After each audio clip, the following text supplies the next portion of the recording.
হরে কৃষ্ণ, রাধে রাধে। তনুশ্রী ঠাকুর ঘরে আপনাদের সকলকে স্বাগতম।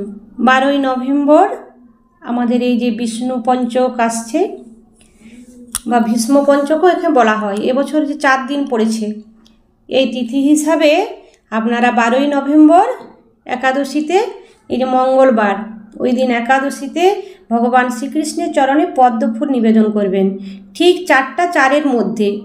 13ই নভেম্বর দ্বাদশীতে উরুতে বেলপাতা দেবেন দুপুর 1টার মধ্যে। আর 14ই নভেম্বর ত্রয়োদশীতে সকাল 9:43-এর মধ্যে নাভিতে গন্ধদ্রব্য, চন্দন, অগরু বা কর্পূর যে কোনো দিলেই হবে। 14ই নভেম্বর সকাল 9:43-এর পরে চতুর্দশী তিথিতে স্কন্ধদেশে সাদা জবা ও বেলপাতা দেবেন। 15ই নভেম্বর পূর্ণিমা তিথিতে সকাল 6:19-এর পরে ভগবান শ্রীকৃষ্ণের মস্তকে মালতী ফুল অর্পণ করবেন।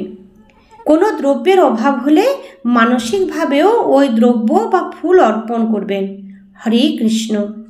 এতে ভগবান অত্যন্ত খুশি হবেন, আপনাদের উপর ভগবানের কৃপা বর্ষণ হবে।